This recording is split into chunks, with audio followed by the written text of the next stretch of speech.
이스라엘이 솔로몬 이후에 남북으로 분열됐잖아요. 그래서 남왕국 유다는 다윗 자손들이 통치하고 또 북왕국 이스라엘은 왕조가 여러 번 바뀌면서 권력을 다투는 역사가 반복되고 있었습니다. 그러다가 드디어 북이스라엘에서 역사상 가장 오랫동안 통치했던 왕조인 예후 왕조가 들어섰습니다. 그래서 예후 왕조는 여기 뭐 좀 작아서 잘 안 보이긴 하는데 빨갛게 되어 있는 이 부분이 예후 왕조거든요. 그래서 그 앞에 있던 오므리 왕조가 이 정도입니다. 그래서 여기 여호람이라고 되어 있는 것은 유다 왕 여호람이 이스라엘 왕을 통합해서 통치했다고 하는 동명이인이 아니라 동일 인물이라고 보는 관점에서 이렇게 색깔이 되어 있습니다. 그런 관점도 있다고 하는 거 참고하시기 바라고요. 그래서 북이스라엘 역사상 가장 길었던 왕조가 바로 예후 왕조였죠. 이 정권이 수시로 바뀌는 것 같은 그런 북이스라엘에서 가장 길었다고 하는 측면을 생각해 본다면 우리가 예후 왕조에 대해서 좀 주목할 필요가 있겠죠. 가장 오랫동안 통치할 수 있었던 그 이유는 무엇이었을까? 그것은 오늘 본문 30절에 나오는 말씀에 기록되어 있죠. 하나님께서 예후 자손이 왕위를 4대를 이어서 지나게 될 것이다. 이렇게 약속을 하셨다는 거죠. 하나님이 약속하신 대로 예후의 자손들이 4대를 보장받았다는 거죠. 그럼 하나님은 왜 예후에게 이런 약속을 하셨는가 하는 점입니다. 여기 나와 있잖아요. 예후가 하나님 보시기에 정직한 일을 행하고 하나님 마음에 있는 대로 아합 집에 다 행하였다고 하는 겁니다. 그죠? 하나님의 마음에 있는 대로 행하였다는 거죠. 자기 생각대로가 아니라 이게 참 중요한 겁니다. 한 국가의 번영에 있어서 지도자가 하나님의 마음에 있는 것을 행하는 것은 상당히 중요한 것이죠. 이것은 국가뿐만이 아니고요. 한 개인이나 가정이나 사회 조직에 있어서도 마찬가지입니다. 교회는 두말할 것도 없는 것이죠. 그렇다면 오늘 본문에서 하나님의 마음에 있는 대로 행한다고 하는 것은 무엇인가 한번 살펴보면 좋겠습니다. 그런데 이 말씀을 보면은 예후가 하나님의 마음에 있는 대로 행했다고 했는데 제한사항이 있죠. 뭐냐면 아합의 집에 다 행하였다고 말씀하고 있다는 겁니다. 자, 그러면 아합의 집에 대해서 무엇을 행했는가? 아합의 집에 대해서 하나님의 마음에 있는 것은 무엇이었나를 살펴보겠습니다. 그것은 선지자 엘리야를 통해서 하신 말씀에 잘 나타나 있습니다. 선지자 엘리야를 통해서 아합에게 전하신 하나님의 말씀을 보면 아합의 집에 대한 말씀이라고 하는 것은 재앙을 선포하신 것이죠. 너에게 재앙을 내리겠다. 너를 쓸어버리겠다. 이렇게 말씀하시잖아요. 그런데 이것은 아합에게 속한 모든 자에게 해당되는 재앙이라는 말씀입니다. 그 아합에게 속한 모든 자라고 하는 것은 아합과 가까이 지낸 그 신하들과 또 아합의 종교 정책에 따라서 바알을 섬긴 자들도 다 포함하는 것이었죠. 그 모든 자에 대해서 심판을 말씀하셨는데 그 이유는 바로 하나님을 노하게 하고 이스라엘이 범죄하게 했기 때문이라고 하나님이 말씀하신 겁니다. 그러시면서 이와 같이 무서운 심판의 말씀을 하셨다는 거죠. 아합이 이렇게 하나님의 엄한 벌을 이렇게 받게 된 이유는 무엇인가? 그 이유는 그의 아내 이세벨이 충동했다고 했어요. 그래서 우상 숭배를 가장 심하게 했던 사람이었습니다. 그래서 하나님이 아합 집에 대하여 그런 참혹한 형벌을 내리신 것이죠. 그래서 아합은 이스라엘 역사상 가장 악한 왕으로 알려져 있습니다. 자, 그래서 아합에 대해서 예후가 했던 일을 정리하자면 첫 번째로는요, 우상 숭배자들에 대한 완전한 척결이었습니다. 이게 바로 하나님의 마음에 있는 것이었어요. 자, 예후가 반란을 일으킨 배경에는 여러 가지 내외적인 이유가 있죠. 여러 의견들도 있습니다. 길르앗 라못 전투에서 아람 왕과 싸우던 차에 요람 왕이 부상을 입었잖아요. 그 치료하러 갔어요. 근데 그것이 회복되는데도 불구하고 그 요람 왕은 돌아오지 않았어요. 전장터에. 그러니까는 군사들의 사기가 떨어지겠죠. 민심이 이반되는 거예요. 그러다 보니까 당시에 군대 사령관이었던 예후에게 사람들의 마음이 모아지고 있었다는 그런 점도 있고요. 그리고 예후가 자기 권력의 안정을 위해서 정적들을 숙청을 해야 되잖아요. 기존 아합 세력을 완전히 제거해야만 자기의 권력을 탄탄하게 유지할 수 있으니까 뭐 그런 이유도 있을 수 있고, 또 어떤 조금 전에 제가 말씀드린 어떤 가설에 따르면은 이스라엘과 유다의 여호람 왕은 동일 인물이라는 겁니다. 그래서 유다 왕의 아들로서 여호람이 북이스라엘을 일시적으로 통치하다가 이 사람이 이렇게 보니까는 거의 영구적으로 통치하려고 하는 그런 시도가 보이는 거예요. 그러니까 북이스라엘 사람들은 이래서는 안 되겠다. 우리가 다윗과 무슨 상관이 있느냐 하면서 그 사람들을 제거하고 예후를 통해서 다시 북이스라엘 왕조를 기반을 탄탄하게 해야 된다. 뭐 그런 이유들이 있습니다. 예. 그러나 그 어떠한 이유이든지 간에 그 보이지 않는 배후에 하나님의 섭리가 있었다는 점을 우리는 잊지 말아야 된다고 하는 겁니다. 그래서 아합 집에 대해서 엘리야를 통해서 전하신 그 예언을 이루시기 위해서 하나님은 예후라는 인물을 택하신 거예요. 그래서 열왕기하 말씀을 보면은 예후가 왕이 되기 전에 선지자 엘리사가 선지자 청년 한 명을 예후에게 보내죠. 그래서 그 예후에게 그 청년이 기름을 붓습니다. 부으면서 하는 말이 뭐냐 하면, 조금 전에 보았던 열왕기 상에서 하나님께서 아합의 집에 대해서 선포하신 그 재앙, 그 심판의 말씀을 거의 그대로 전달하는 거예요. 예후에게. 이 말씀을 네가 이루라는 거예요. 그러면서 예후에게 사명을 준 것이죠. 예후는 안 그래도 상황이 자기에게 좀 유리하게 돌아가고 있었잖아요. 그러면서 하나님의 말씀이 그에게 딱 정해진 거예요. 그래서 예후는 피를 받은 거예요. 그죠? 그러면서 이 말씀대로 아합에게 속한 모든 자를 죽였다는 거예요. 그리고 예후가 계책을 내어서 아합의 영적 동료라고 할 수 있는 바알 숭배자들을 모두 처단하게 이르렀습니다. 그리고 이 말씀을 보면은 우상 숭배자들을 척결하는 데 있어서 한 사람도 빠뜨리지 않도록 했다고 하는 거. 예후는요, 한 사람도 빠뜨리지 말라고 하는 것을 여러 번 이야기합니다. 온 이스라엘의 사람을 보내가지고 아무도 빠지지 않도록 그렇게 당부를 했었고, 그리고 바알에게 제사를 마치는 때 그때도 예후는 부하들에게 신신당부를 하고 있습니다. 한 사람이라도 도망하게 하지 말라. 그리고 한 사람도 나가지 못하게 하고 죽이라. 그쵸? 이게 무슨 의미입니까? 이게 바로 하나님의 마음에 있는 거라는 거예요.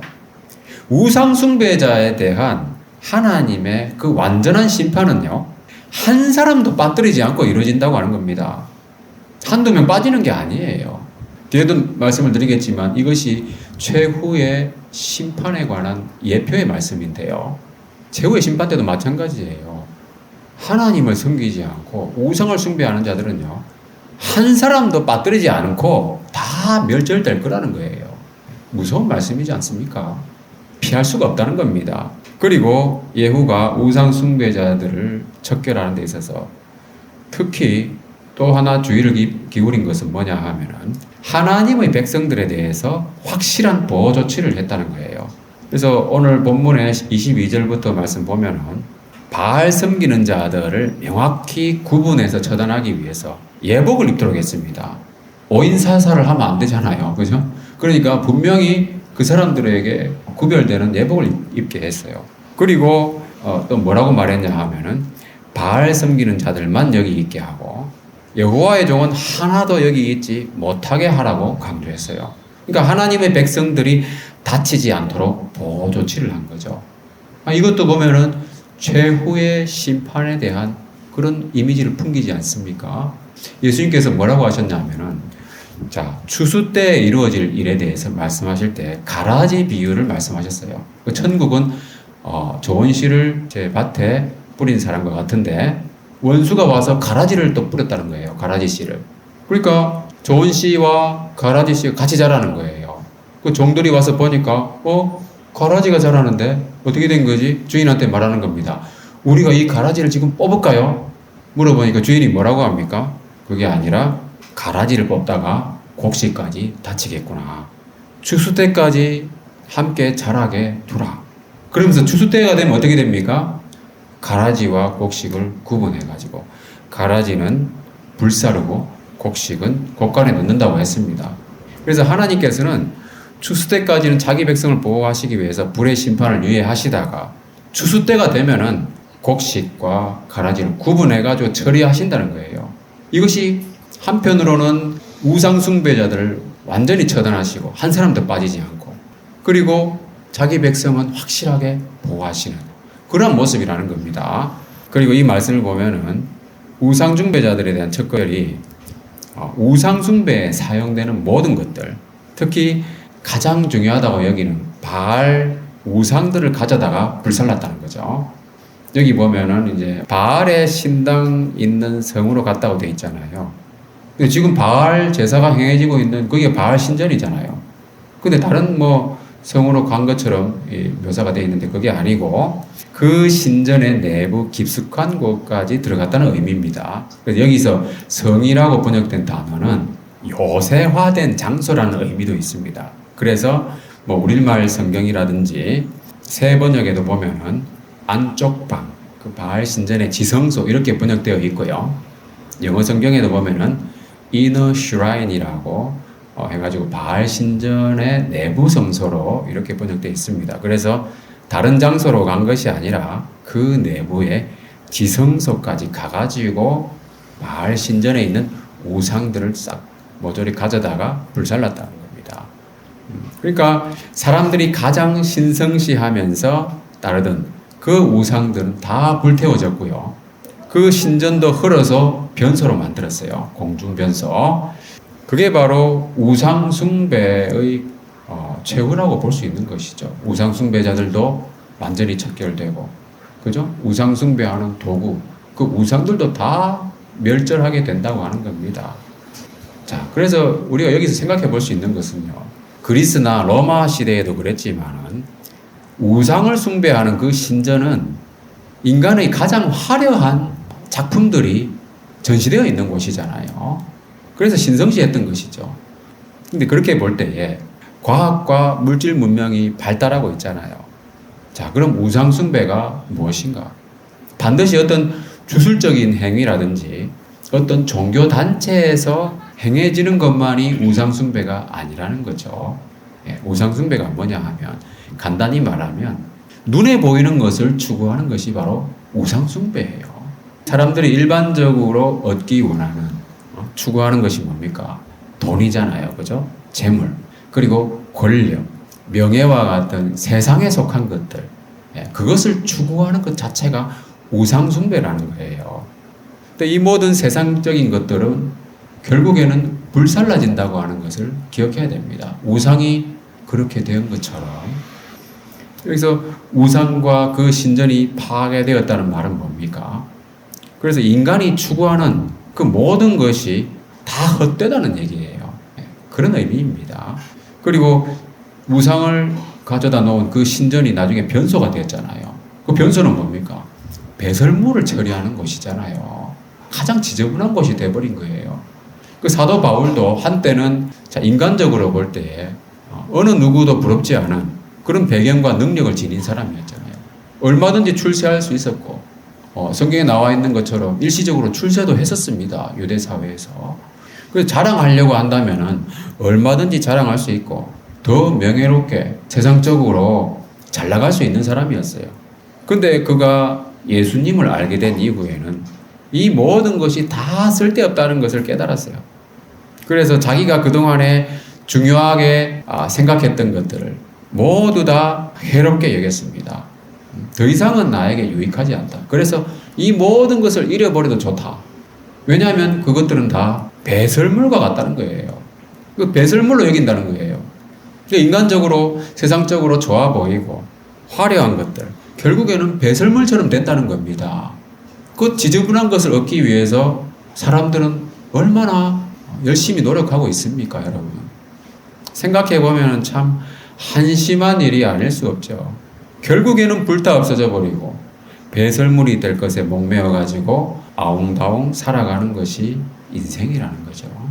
사도 바울처럼 예수님을 만나서 눈을 뜨지 않으면은 이 인간의 모습은 결국은 불타 없어져 버리고 배설물이 될 수밖에 없는 것을 위해서 산다는 거예요. 그것을 추구하는 겁니다. 최후에 일어날 것을 예표하는 말씀이죠. 추수 때가 되어서 가라지와 곡식을 구분하여 처리하시는 것처럼 한 명도 피하지 못했다고 그랬잖아요. 주님께서 다시 오셔서 세상을 심판하실 때에도 멸망이 갑자기 그들에게 이른다고 그랬습니다.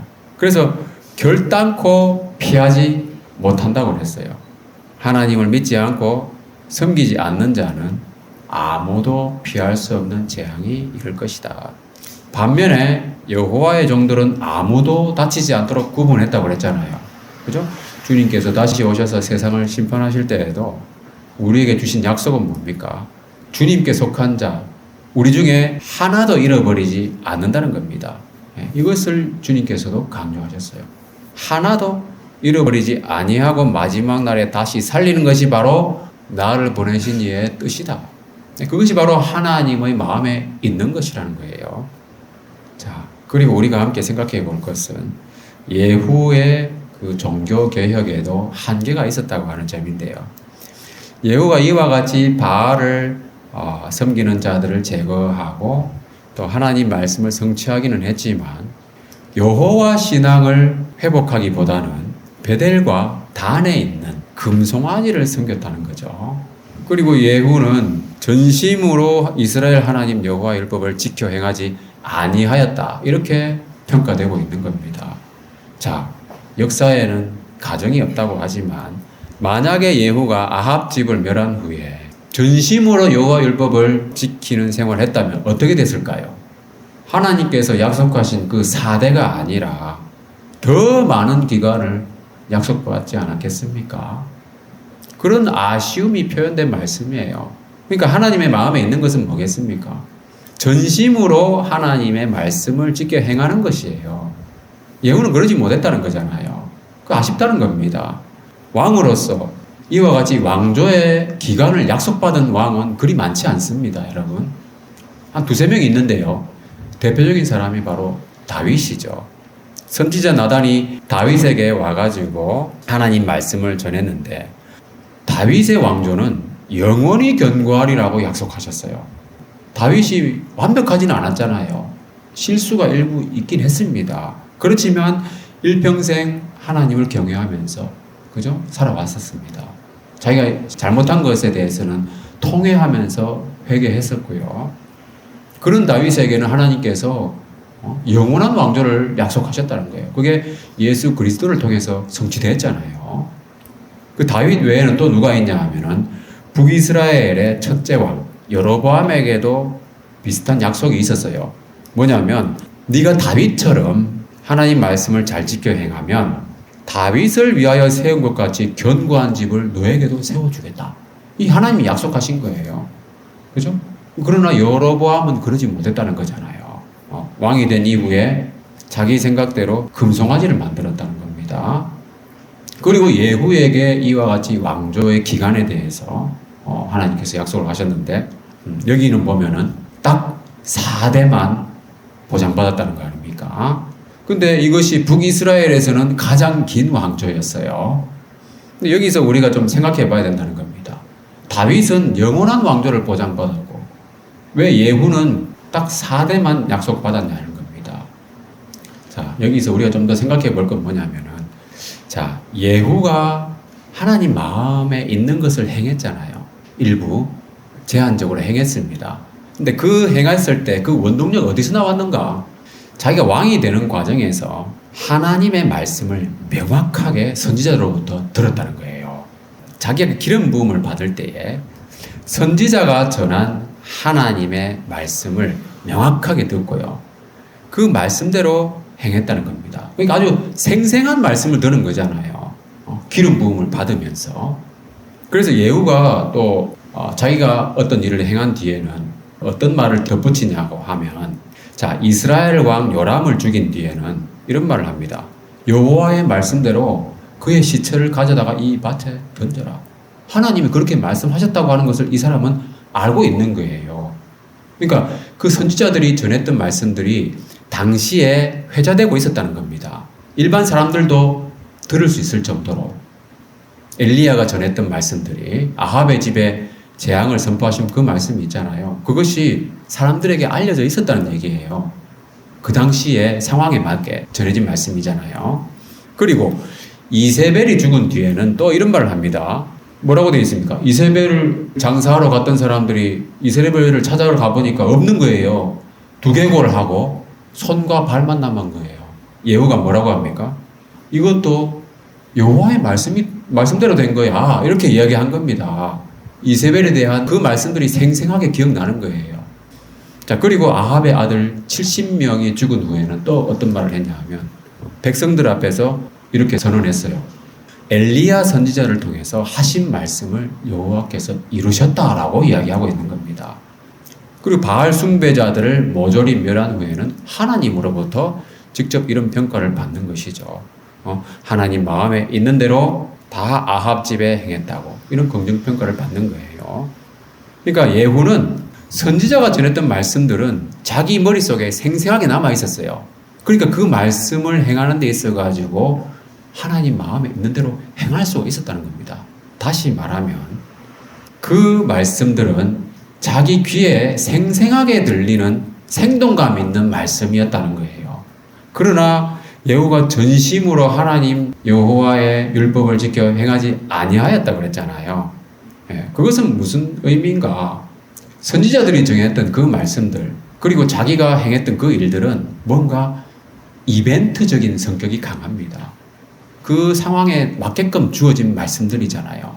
생생하게 들려왔었고 자기가 실제로 지금 하고자 하는 일과 상당히 연관성이 있는 그런 이벤트적인 말씀이라는 거예요. 아합의 집에 대한 것이라든지 예후의 기름 부음이라든지 특정한 사건과 연관되어 있는 말씀들이었다는 겁니다. 그런데 반면에 여기 나오는 이스라엘 하나님 여호와의 율법 그것을 지켜 행하는 데는 전심으로 하지 않았다고 그랬잖아요. 자, 그러면 여기에 이스라엘 하나님 여호와의 율법은 뭡니까? 이것은 선지자들이 전한 말씀이 아니라는 거예요. 그것은 모세의 율법을 말하는 겁니다. 그러니까 뭐냐면 그것은 기록된 말씀이라는 겁니다.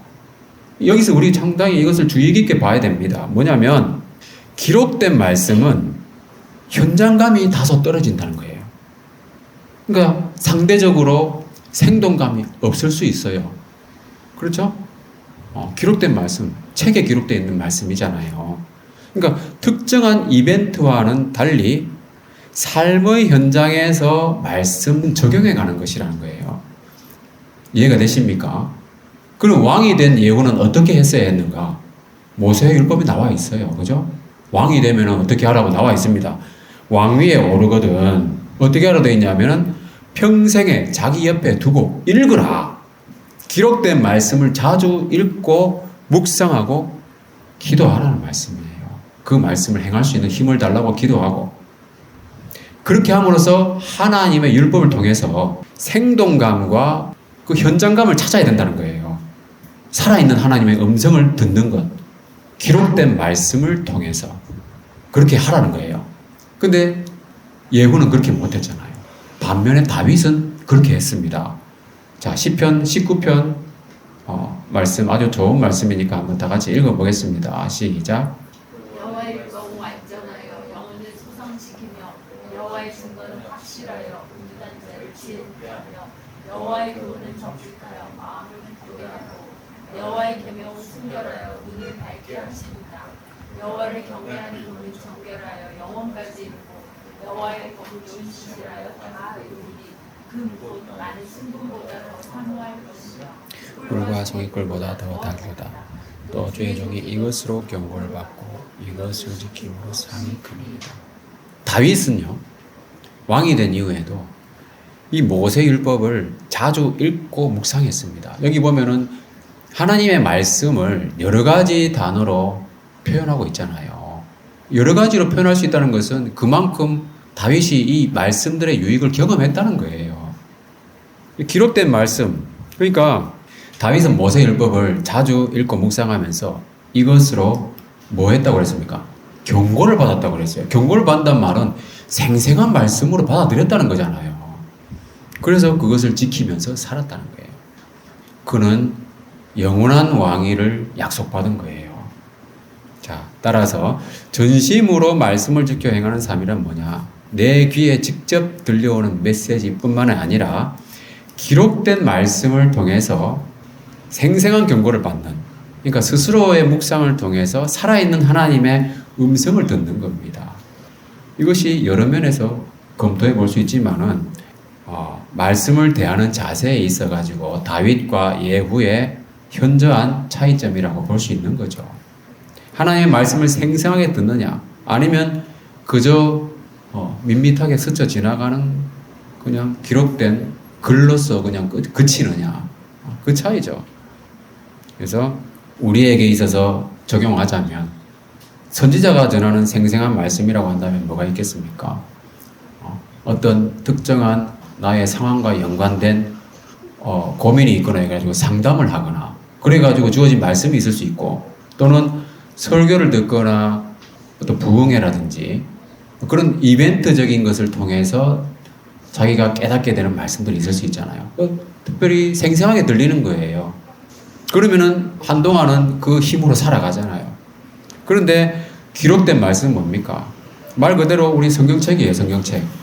성경책을 조금씩 읽고 개인적으로 묵상하면서 하나님의 음성을 듣는 거예요. 이 두 가지가 병행되면서 하나님의 음성을 생생하게 들어야만이 말씀을 전심으로 지켜 행하는 삶을 살 수 있다는 겁니다. 그래야만이 이제 제한된 순종이 아니라 온전한 순종을 할 수 있는 것이고요. 하나님의 마음에 있는 것을 다 행할 수가 있는 거죠. 예후는 주로 선지자가 전한 말씀에만 순종했습니다. 그래서 자기 개인의 필요와 그 말씀이 맞아떨어졌을 때 자기의 활동이 하나님께 인정을 받았던 것이죠. 그러나 그 커다란 그 숙청 이벤트가 끝났을 때는 어떻게 됐습니까? 일상으로 돌아갔잖아요. 그 왕으로서의 재반 업무를 처리하는 데 있어가지고 하나님의 말씀을 잊어버리고요. 여로보암의 길로 갔다는 거예요. 읽지 않으니까. 그래서 그의 순종은 지극히 제한적이었다라고 평가될 수밖에 없는 거죠. 왜냐하면 예후의 그 이벤트는 주로 집권 초기에 있었던 일이잖아요. 그래서 그의 통치 기간은 총 28년이었는데 초기 몇 년간은 그 숙청 작업을 했겠죠. 그러면은 20년이 넘는 그 많은 세월 동안은 뭐 했는가? 뭐 했습니까? 베델과 단에 있는 금송아지를 섬겼다는 거죠. 모세 율법을 읽었다면 어떻게 됐겠어요? 그러지 않았겠죠. 왜냐하면 모세 율법에 아론이 만든 금송아지 때문에 하나님이 얼마나 진노하셨는지가 나오잖아요. 그죠? 그렇다면 금송아지를 만드는 그런 어리석은 짓을 하지 않았을 거라는 겁니다. 그래서 모세율법을 읽지 않았거나 아니면은 하나님보다도 백성들을 더 두려워해가지고 예루살렘 성전으로 예배하러 가는 것을 두려워했을 수도 있다는 겁니다. 그죠? 그것을 막기 위해서 여로보암이 금송아지를 만들었잖아요. 그래서 제한된 예후는 제한된 은혜로 만족했어야만 했다는 겁니다. 왜냐하면 자기의 순종이 제한적이었기 때문에. 이 4대라고 하는 것도 물론 북이스라엘에서는 가장 긴 기간이었지만은 89년 정도 되거든요. 근데 다윗은 영원히 보장받았잖아요. 그러니까 무한대와 비교해 봤을 때 그 100년도 안 되는 기간이라고 하는 것은 너무나도 보잘것없는 기간이라는 거예요. 50보, 100보라는 말이 있듯이. 그죠? 50년이나 100년이나 그 영원에 비하면 아무것도 아니라는 겁니다. 그래서 우리도 하나님께 전심으로 순종하고 따르게 된다면 제한된 은혜가 아니라 다윗과 같이 무한한 은혜를 받아 누리게 될 것이다 하는 겁니다. 자, 그리고 이 제한된 순종의 결과는 뭐냐 하면 결국은 하나님의 심판을 부른다는 거예요. 제한된 순종이라고 하는 것은 결과적으로는 불순종이에요. 그래서 하나님의 심판을 부르고 영토가 잘려나가고요. 백성들도 많이 다쳤어요. 많이 죽고, 그죠? 다쳤다는 말은 부상뿐만 아니라 많이 죽고요. 비참하게 됐어요. 그래서 이를 위해서, 이 심판을 위해서 하나님께서는 역사를 주관하시는 분이잖아요. 열방을 통치하시는 그 하나님이잖아요. 하사엘이라고 하는 아람 왕을 준비하셨어요. 이 사람도 아주 잔인한 사람이었어요. 그리고 아주 호전적인 인물이었어요.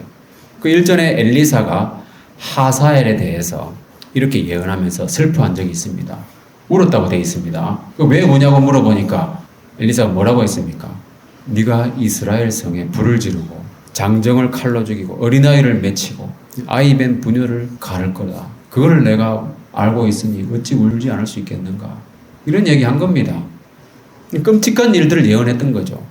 그 예후는 자기보다도 더 지독한 이 사람을 만난 거예요. 이 사람과 계속 상대했어야만 했다는 거예요. 그의 통치 기간 동안에. 그래서 자기 백성들이 유린당하고 영토가 잘려나가는 그런 아픔을 겪어야만 했다는 겁니다. 그래서 이 하사엘은 이스라엘 모든 영토에서 공격했다고 나와 있습니다. 그죠? 그러는 동안에 예후가 섬기던 금송아지는 어디에 있었습니까? 단과 베델에 그냥 있었다는 거죠. 금송아지가 아무 도움이 안 되는 거예요. 모든 방면에서 공격해 들어오는데 단과 베델에 그대로 머물러 있는 게 금송아지잖아요. 그래서 말씀 정리하자면 이 사람들은 정말 열국을 다스리시는 그 하나님, 위대하신 하나님을 잊어버린 결과였다는 거죠. 자, 이벤트가 있을 때는 누구라도 열심히 합니다. 그죠? 큰 차이가 없어요. 그렇다면 어디서 승부가 나느냐? 자, 역대 최고의 아시아 축구 선수 중 한 명으로 꼽히는 이 손흥민 선수가 한 말이 있습니다. 나의 축구는 온전히 아버지의 작품이다. 다들 아는 얘기잖아요. 손흥민 아버지의 그 손흥정 씨가 손흥민을 만들었죠. 근데 이 손흥민 선수의 아버지는 뭐라고 말했는가? 자, 흥민이의 기본기를 채우기 위해 7년의 시간이 걸렸다. 이런 말을 했습니다. 그러면서 요즘에 6개월이나 1, 2년 정도의 기본기 훈련, 그것만 강조하는 것을 보고 참 아쉽다는 이야기를 하는 거예요. 그래서 이 사람이 책을 냈는데 모든 것은 기본에서 시작한다는 그런 제목의 책입니다. 자, 오늘의 마지막 말씀을 다 같이 읽어보겠습니다. 역대하 16장 9절 시작. 여호와의 눈은 온 땅을 두루 감찰하사 전심으로 자기에게 하나님 자녀를 위하여 능력을 베푸시나니. 하나님의 능력은 무한하신 거예요. 지난주 메시지에 나온 것처럼 인간의 상상과 그 이성을 초월하는 겁니다. 도무지 있을 수 없다고 여겼잖아요. 어떻게 여호와께서 하늘에 창을 내신들 물가가 그렇게 떨어질 수 있느냐? 하나님은 하신다는 거예요. 그 전능하신 하나님의 능력을 우리가 경험하려면 어떻게 되느냐? 전심으로 하나님을 찾고 구하는 삶을 살아야 된다.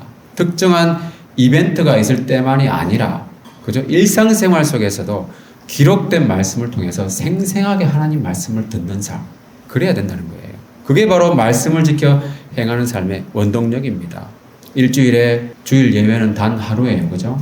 어찌 보면 이건 하나의 이벤트 같은 것들입니다. 그러면은 일상 속에서 주님과 동행하는 것은 6일입니다. 그죠? 그 기본이 뭐겠어요? 우리가 기본에 충실해야 된다고 그러잖아요.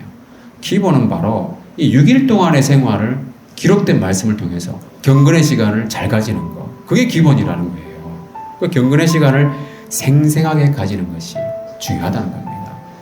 그래야 전심으로 하나님을 구하는 우리의 일상생활이 되고 온전한 순종으로서 주님의 복을 제한 없이 충만히 받아 누리는 저와 여러분이 되시길 주님의 이름으로 축원합니다.